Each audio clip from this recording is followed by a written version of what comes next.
From the studios in San Diego, California, this is Frank Fired Up here on the Mixed Up Sports Network, coming to you live here on this Friday, December 2nd, 2016.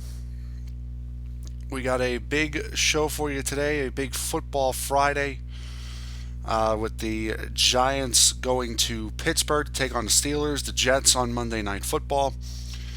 This week, of course, you have the new collective bargaining agreement for Major League Baseball. The Islanders actually won again last night, first three-game winning streak since April of last year. Only their second win away from the Barclays Center, now 8-10-4 on the season after completing a 3-0 shutout victory against the Washington Capitals. Last night, you have the Knicks in action this evening at the Garden. The only local team in action this evening. That and you also got College Football Conference Championship week, as well as interstate rivals. And then you have next week, which is Army-Navy, and then you get into the bowl games. But we'll begin today with the incident that happened yesterday down in New Orleans, which was the unfortunate killing of Joe McKnight. Now, reports from yesterday have been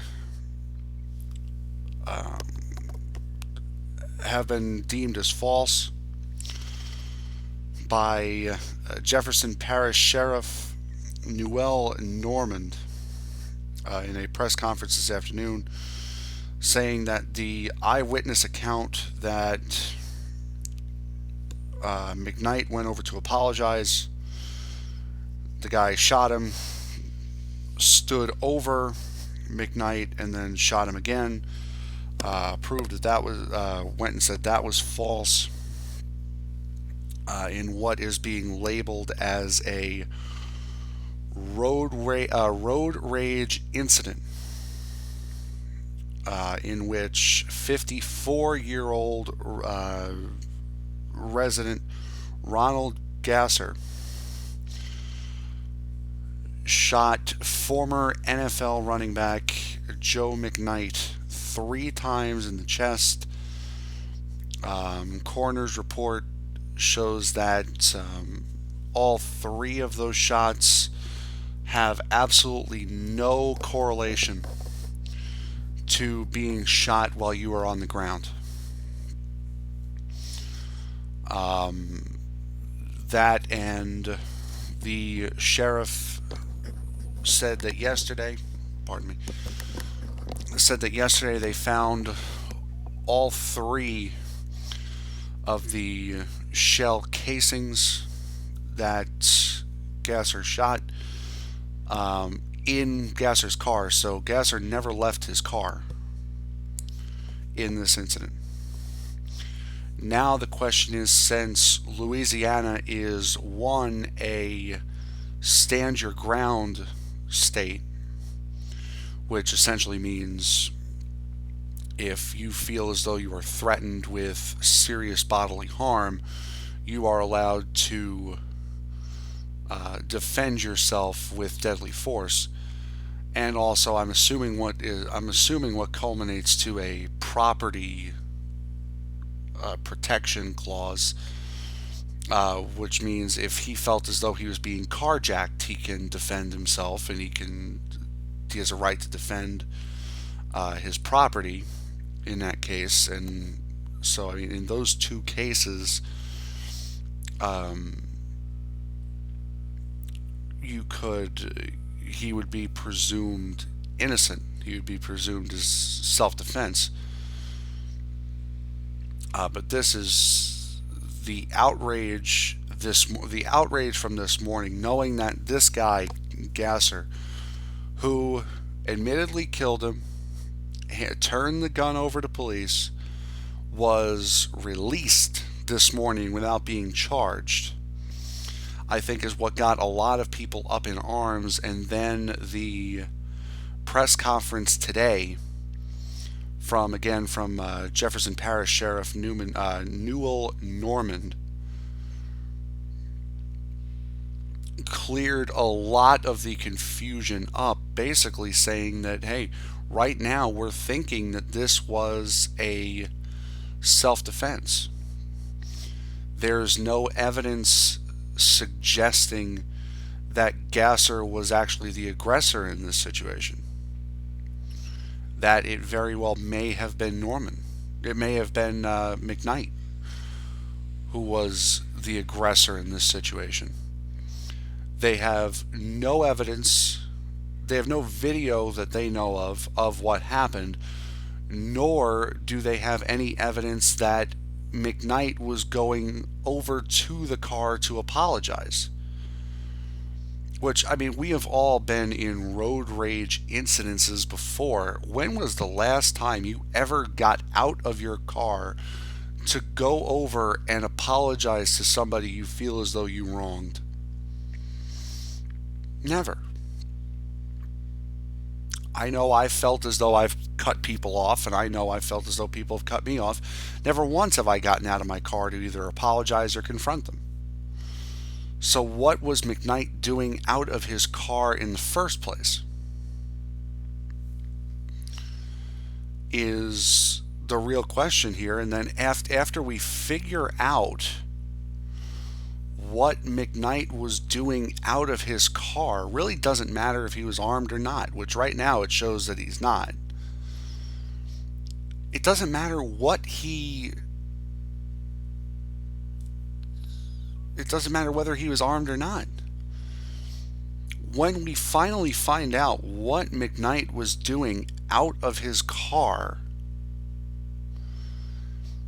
then we will know what Gasser's. Then more likely than not, then we will know what Gasser was feeling at the time.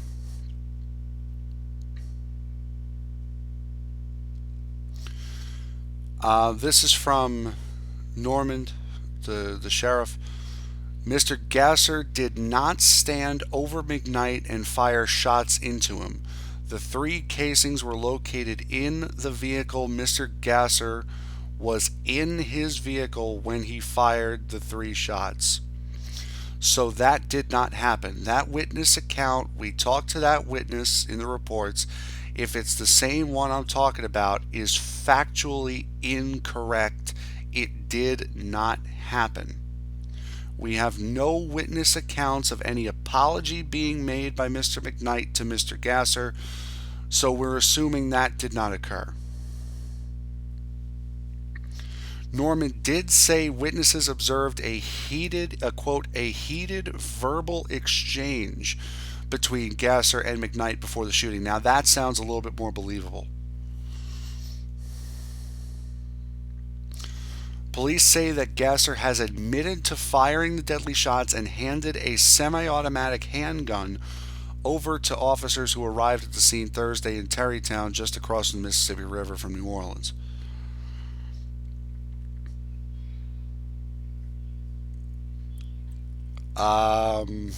Normand also went on to later say, I have been already accused of dropping the ball, of doing this, of doing this, of doing that, of doing this, of doing that, because we've released Mr. Gasser last evening after we took his statement. As I said before, external influences will not motivate this office one way or the other as to how we are going to conduct this investigation strategically. And because there are still witnesses out there that there are still witnesses that are out there, I cannot go into details of why that is at this point in time. But I can tell you that I can't wait for that moment so I can set the record straight.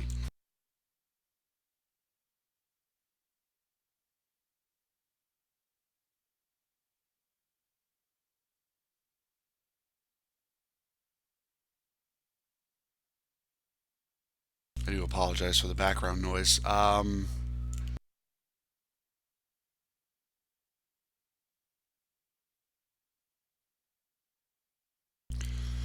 So I mean, that report of he stood over him, told him, I told you don't blank with me,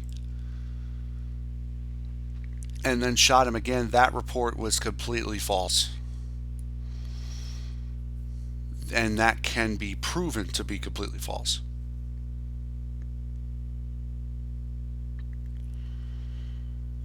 If you're in a road rage situation, why are you even getting out of your car in the middle of the road? Now, this was at the intersection of a street and a freeway. I forget where it says. It doesn't say in the article here exactly where it was. But why are you getting out of your car in the first place? And they didn't have to find Ronald Gasser either. They said he stayed right where he was. He handed the gun over. He cooperated 100%. You would have to think the fact that they let a murder suspect go without any charges, you would have to think they're leaning towards calling this a self-defense homicide, which in Louisiana is legal. If you can prove beyond any shadow of a doubt that you were acting in self-defense when you killed whoever you killed, it is legal. Or if you can prove without a shadow of a doubt that you were defending your property, it is legal in Louisiana.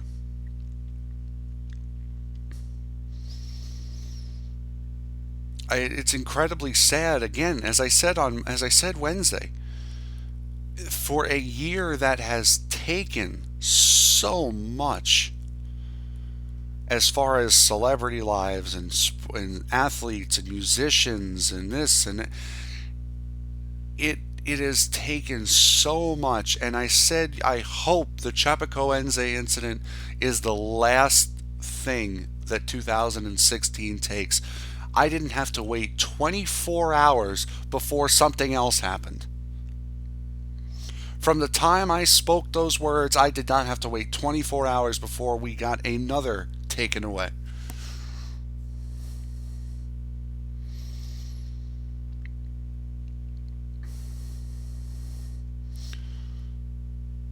So now I'm sure what we'll be looking for in the next couple weeks is this to be determined a self-defense homicide?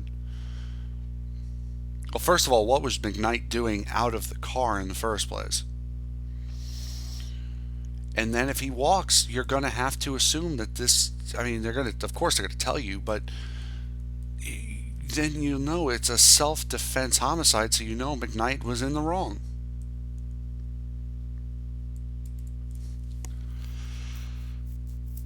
But that's one question. I've been listening to Francesa all morning. I've been listening to Joe and Evan and Boomer and Carton this morning. Not one person is his. Well, what was he doing out of the car in the first place?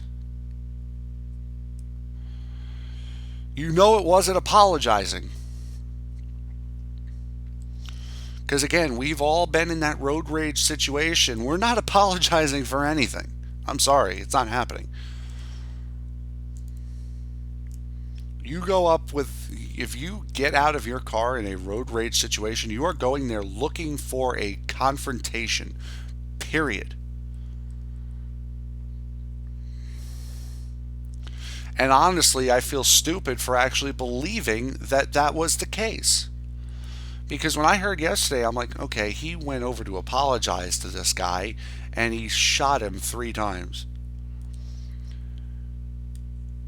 Now you come to think it was a road rage incident. Now I'm kicking myself in the butt for actually believing that that was the case.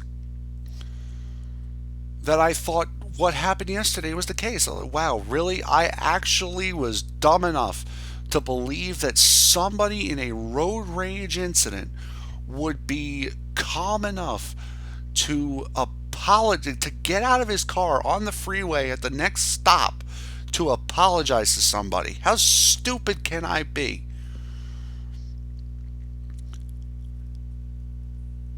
If I was in a road rage incident and I got out of my car, I'm telling you right now, I'm not going to be handing roses and chocolates to the guy saying I'm sorry.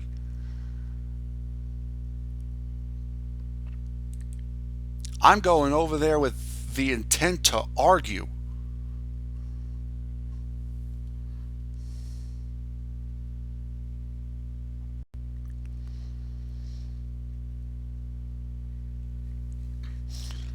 So, I mean,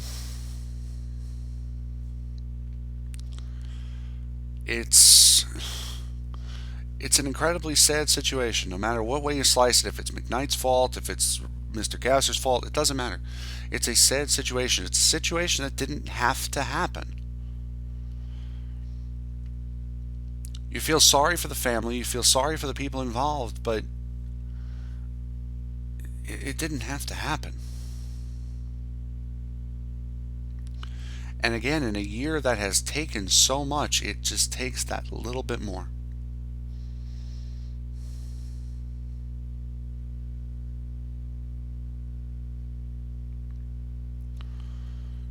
It truly, I mean, it's incredible. It really is.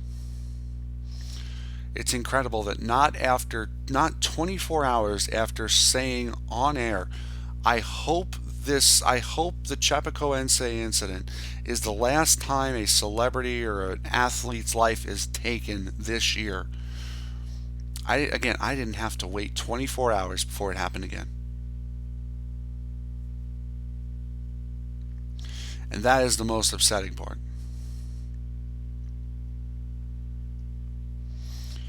And of course, I'm sure by Monday we'll know a lot more than what we know now. It could be over by Monday. Who knows?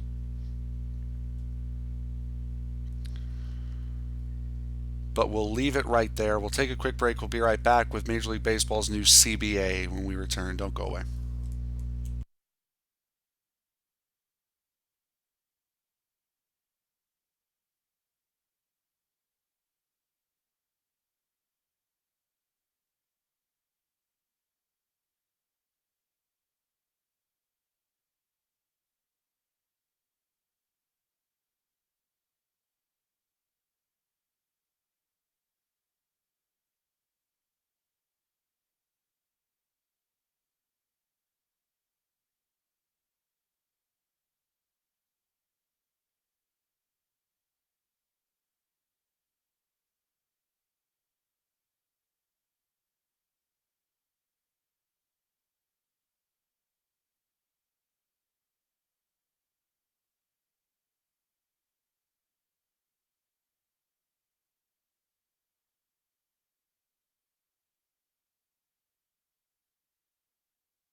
All right, we're back, and as we continue here today with the new baseball collective bargaining agreement, a couple things that are interesting to point out of this: the All Star game, of course, now as baseball moves to the land of modern sports, where the All Star game now no longer determines who has home field advantage in the postseason in the World Series.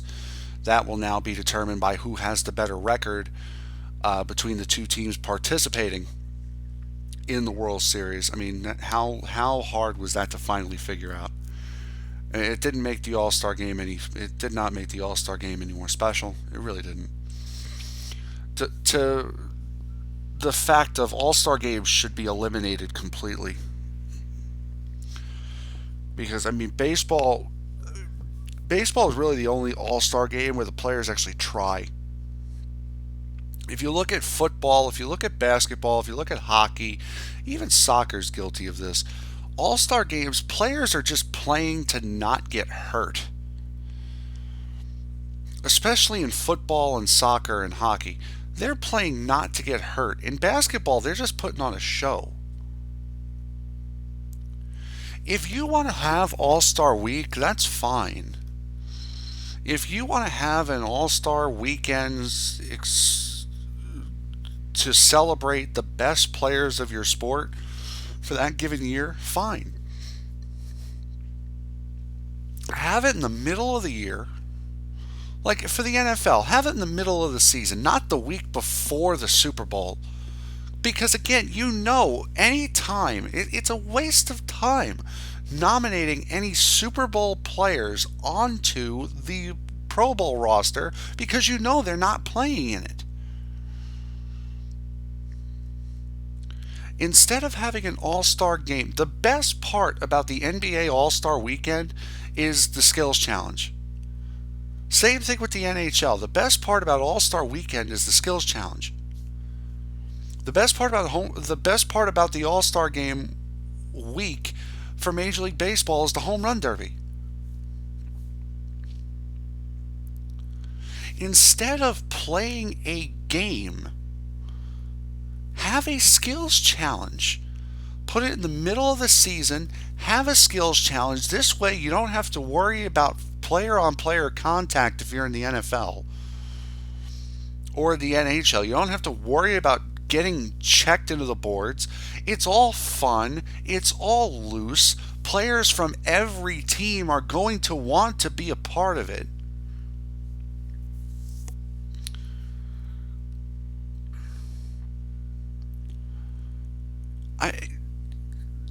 Just make it a spectacle. You don't have to have these players play against each other.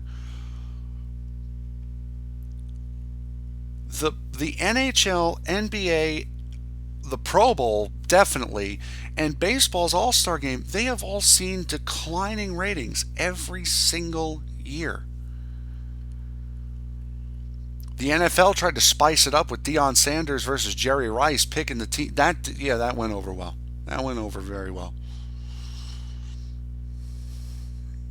Would the Pro Bowl have its lowest rating in years? That went over well. The only reason you're watching the Pro Bowl is because you're a diehard NFL fan who can't get enough. So instead of having an All-Star weekend where it culminates into the best going up against each other in a game, which nobody's trying because nobody wants to get hurt, because they know they have to go back to their teams to play the season, to get to the playoffs, to get to the championship, just have a skills challenge. It's all loose. It's the most enjoyable part of the All-Star festivities anyway. Why not just cut it at that? If you want to do stuff like the NFL, if you want to do stuff like baseball and basketball where you have a celebrity game and that's fine too. Make the All-Star game and make the All-Star weekend a spectacle. You don't have to have a game. Because honestly, nobody tries in the game, especially in the NFL and NHL. NHL All-Star Game goal totals are what, 12 to 10? Because the goaltenders are goofing around. They don't care. Defenders don't care. It's shoot it and see if he feels like saving it.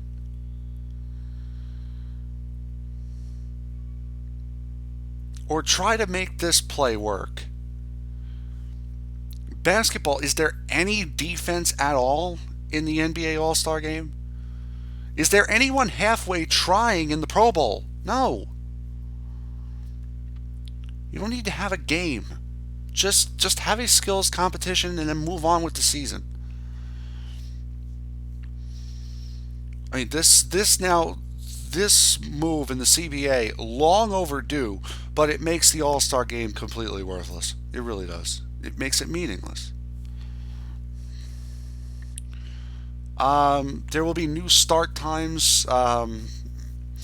At the beginning of 2018, the regular season will begin earlier and in the middle of the week, in an effort to create more off days and lessen the travel burden over the course of the 162 game marathon. This means more day games and fresher players. So I'm assuming that means now the season's starting in March, like the last week to the second to last week of March, and will probably end in second week of October. So you expand the season by a month, you get maybe 6 or 7 more off days in there. You have more day games, which is fine. I honestly don't see a problem with that. The minimum stay on the disabled list has been reduced from a 15-day disabled list stint to a 10-day disabled list stint. So now there's no longer the 15-day DL, it's now the 10-day DL, so position players with minor injuries will be able to return quicker. Roster expansion, that was something that was brought up. The two sides were considering adding a 26th roster spot during the season in exchange for roster limitations in September. The concern was that the extra roster spot would be used for another reliever, potentially slowing down the game with an additional pitching change. So it's going to remain a 25-man roster, and I agree with what Francesa said yesterday. Have a 28-man roster with 25 players active, just like the NHL. You scratch 3. So this way, if Cespedes has the night off, you can just deactivate him, and one of the 3 players that you're leaving inactive, you just activate them so you're not short a guy on the bench. Or if one of your pitchers comes up to you and says, man, I'm just not feeling it tonight, then if you have a reliever as an inactive member of your 28-man roster, you can swap them out for the night. So this way you're not short a guy in the bullpen. Or if you have a reliever that's worked 3 or 4 straight days, you know you're not using them, inactivate him, put another reliever in there, now you're not short. That idea I like. Leaving 25 active, but like 28 or 29 people on the actual Major League roster. So this way you can just swap them out. Or you can do just one position player and one reliever. You do it that way too. So this way, if you're giving a guy the night off to rest, or if he tweaks something during batting practice, you know he's not going to play. This way, now you're not short on the bench, or you're not short in the bullpen. This one I don't get. There is a smokeless tobacco ban, okay? And the way it's worded in the new CBA is all players without at least 1 day of Major League service will be prohibited from using smokeless tobacco during games. However, this ban does not apply to players who have at least 1 day of Major League service. If you're going to ban something, ban it. So any player right now who does not have a day of Major League service cannot use smoking tobacco. But for the guy like Brandon Nimmo, who's been in the Major Leagues for all of 2 weeks, still can. If you're going to ban something, ban it. Don't make an exception for half of the players.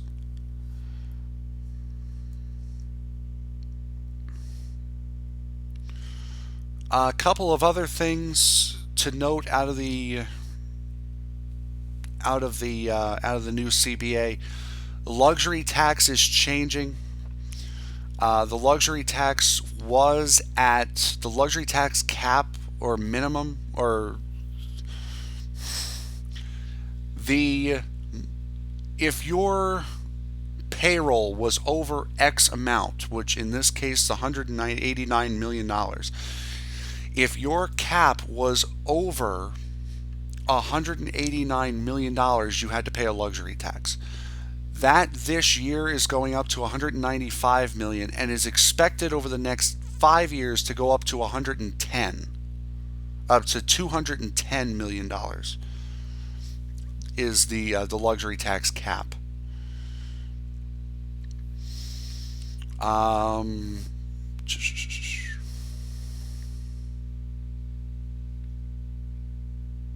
This is all fluff.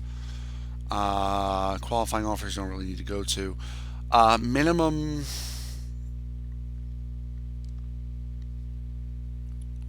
The league minimum has been raised.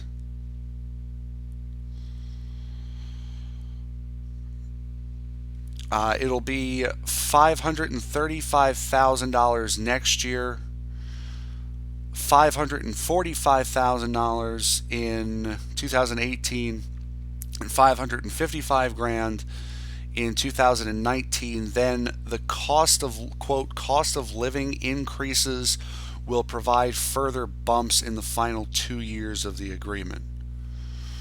So that's your new league minimum. Other things you want to look at coming out of this, there's some changes to the joint drug agreement, including additional testing. Notably, players will not be able to accrue service time during any period they are suspended, which serves as a fairly significant additional deterrent. Finally, there will now be, quote, biomarker testing for HGH. What that means, I have no idea.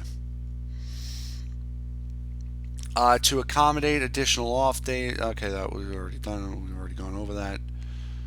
MLB intends to put regular season games abroad in 2018, with London and Mexico being the likely targets. The CBA, with that whole starting earlier, ending later, more off days, more day games, moving abroad would accommodate that a little bit better. The Oakland Athletics, who are owned by Major League Baseball, will, quote, will be phased out as a revenue sharing recipient over the next 4 years. The A's slice of revenue sharing will be cut by 25% over the next 3 years before disappearing by 2021. Or if they're starting that this year, by 2020. In other team-specific news, the Yankees seem likely to benefit under the new deal beyond the removal of the revenue sharing multiplier previously reported. The organization will keep revenue sharing offsets related to the fact that they paid for their own ballpark. More reason, if you're going to build a ballpark, more reason to pay for it yourself. So those are some of the big tips, some of the big headlines out of the new CBA. We'll take a quick break. We'll be right back. We'll talk last night's Dallas, Minnesota controversy. We'll get into college football championship week as well as week 13 for the NFL. We'll get you the underdog picks before we go as well. We'll take a quick break. We'll be back right after this. Don't go away.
All right, we're back. You're listening to Frank Fired Up here on the Mixed Up Sports Network.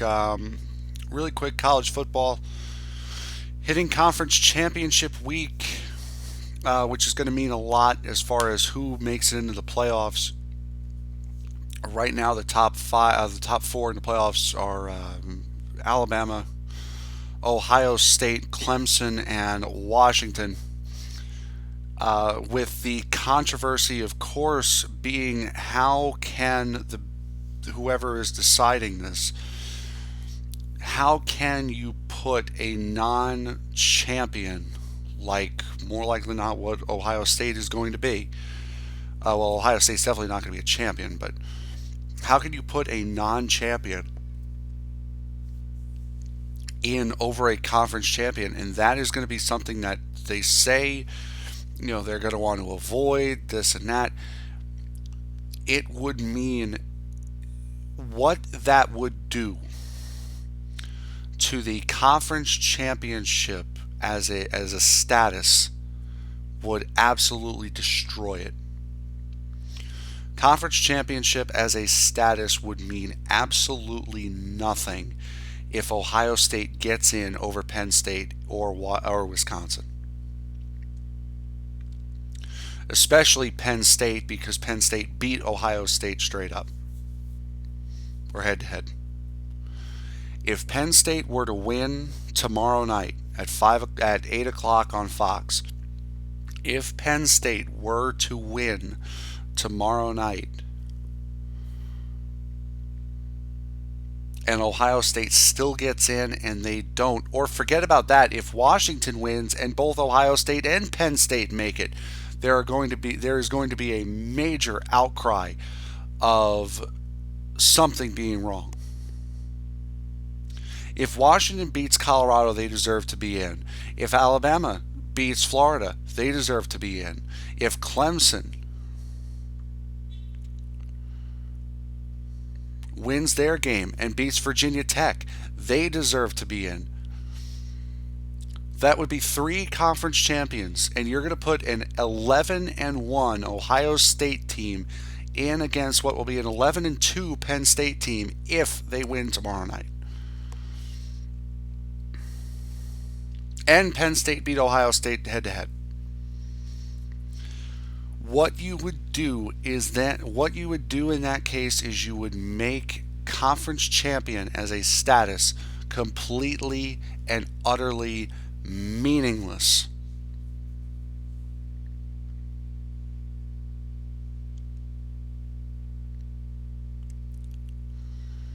If Penn State wins and Ohio State still makes the playoffs, there will be a major, major outcry. There will be it. I mean, how can you not say something's wrong with that?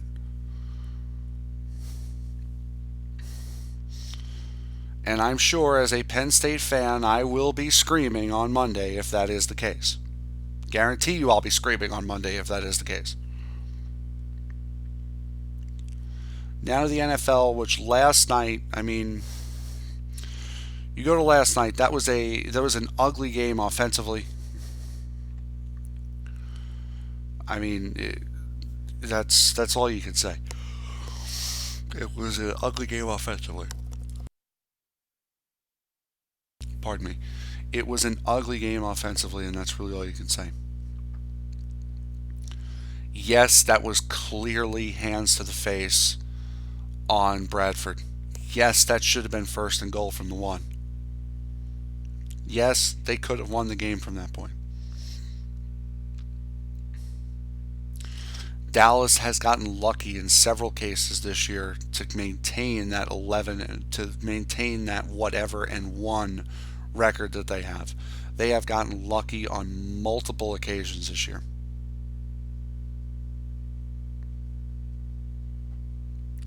That Pittsburgh game, that was luck. I understand they had gotten it into field goal range, but when you get a hole like that with that little time left, and especially when you know that they're running the ball, that's luck. That's all there is to it. It's luck. That's not to say the Cowboys aren't genuine. They are good. That is a very, very good football team. That is a very, very difficult football team to beat. But they have had some luck on their side, and last night was just another case. Hands clearly to the face. That is a penalty no matter which way you want to slice it. That is a penalty. Should have been first and goal from the one, but it wasn't. You look at the rest of the week, you have the Chiefs playing the Falcons in Atlanta. That should be a pretty good game to watch. Detroit in New Orleans taking on the Saints. The Patriots taking on the Rams at Foxborough. That should be a walk. Broncos in Jacksonville taking on the Jaguars. Texans at Lambeau against the Packers. Eagles and Bengals face off. Dolphins and Ravens in Baltimore. That one should actually be a very, very good game. The Dolphins are putting, I think it's a 6-game winning streak on the line. 5 or 6-game winning streak on the line in that game against Baltimore. A battle of what is going to be ugly football between the Niners and the Bears in Chicago. The Buffalo Bills, who are surging right now and are looking for a playoff spot, against the 9-2 Oakland Raiders. That, I think, is going to be a lot better of a game than people think. The New York Giants, again, in Pittsburgh against the Steelers. Giants going for 7 straight wins. The Pittsburgh Steelers are 6-5 this year. They are beatable. They very much so are beatable. But the question is, how is the Giants' rush defense going to handle Le'Veon Bell? If they can handle Le'Veon Bell, they have a chance. If they can't, they're not going to have a chance. Redskins at 6-4-1 will play the Cardinals at 4-6-1. The Tampa Bay Buccaneers in San Diego taking on the Chargers. The Seahawks and the Panthers get the Sunday night game, and on Monday night it'll be the Jets versus the Colts. This is one of those games that the Jets can win to look at that 5-11 record and say, you know what, that's what we got. This is definitely one of those games that they can win. If Sheldon Richardson and Muhammad Wilkerson both finally show up this week,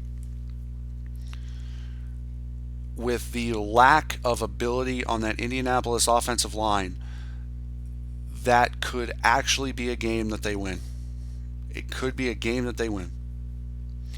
They should have been nowhere close to the Patriots, and they were. They were winning right up until the last minutes. That game shouldn't have been close. So if they just play the way they played against the Patriots, they should be okay. Should be okay. Now it's time for the underdog picks. Immediately, I see one. The Chiefs are underdogs by 5.5 against the Falcons. The Falcons are favored. The Chiefs have been the comeback kids this year. What they did against San Diego, what they did against Denver, they have had success late in games coming back. I actually think they're going to win that game straight up. I'm going to take that game. I'm going to take the Chiefs to cover against the Falcons. I want to take the Texans covering against the Packers. I really do.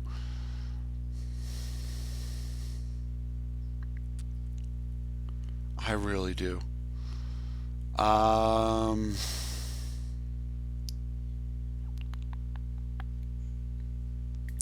Yeah, I'll do that. I will take the Texans covering against the Packers at 6.5, and I'll take the Dolphins covering against the Ravens at 3.5.